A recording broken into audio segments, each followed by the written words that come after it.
J'ai un message très important pour toi qui me suit. L'Obinabiso, qui signifie simplement notre lendemain, notre avenir, notre futur.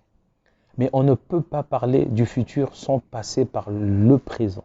On ne peut pas parler de l'avenir sans parler du passé. Alors, sans plus tarder, j'aimerais te dire une chose, que l'Obinabiso a subi l'influence de deux entités qui sont le présent et le passé.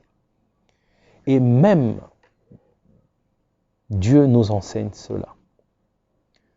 Nous sommes dans Genèse chapitre 1er verset 2 qui nous dit ceci, que la terre était informe et vide et les ténèbres remplissaient toute la surface de la terre et l'Esprit de Dieu s'émouvait au-dessus des eaux. Alors, à cet instant, bien-aimé dans le Seigneur, même les anges, même les archanges, personne ne savait ce que la terre allait devenir. L'instant présent déterminait que la terre était informe et elle était vide. Seul Dieu, dans sa préséance, avait la vision de la terre telle que nous la connaissons. Une terre qui avait pris forme, une terre qui était remplie de la faune, de la végétation telle que nous la connaissons. Alors, il est important de se dire une chose, que le présent ne détermine pas simplement à 100% ce que l'avenir doit devenir. Mais le présent peut subir une influence qui transforme la trajectoire de l'avenir. Alors, à cet instant, la terre allait rester ainsi. La terre allait rester comme ça s'il n'a pas eu l'influence de la parole de Dieu qui créa la lumière et il la sépara des ténèbres. Il vit que la lumière était bonne. Alors, ton présent, qui est aujourd'hui, est informe et vide.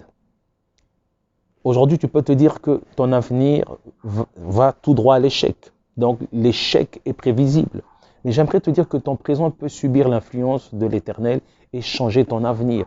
Et que ton surlendemain devienne meilleur. Mais cela dépend des actes qui se poseront ou qui se posent dans le futur.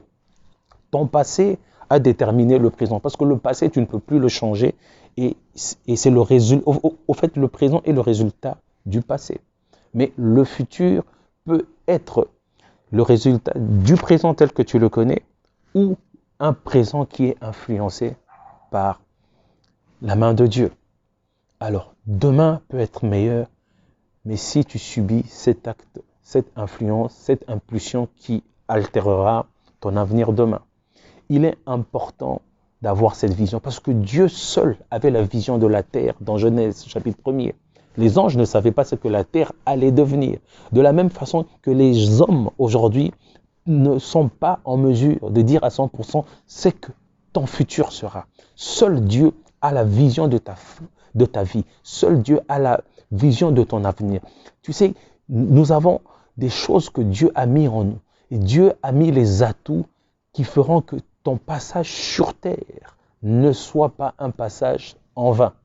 Mais simplement, il est important de comprendre le présent que Dieu te donne afin que ton avenir soit meilleur. Mais si tu ne comprends pas, si tu n'as pas la vision de ce que sera demain, si tu n'as pas la vision du présent aujourd'hui, ce que tu le fais en vain. Il est important de comprendre ce que demain sera, mais seul Dieu donne la vision. Seul Dieu donne la provision. Et les actes que tu poses aujourd'hui, les actes que tu poses dans le présent, les fondements que tu poses peuvent te payer demain. Alors ne néglige pas ce que tu fais. Ne néglige pas les bonnes œuvres que Dieu a mis en toi. Et là, on parlera d'un Obinabiso meilleur.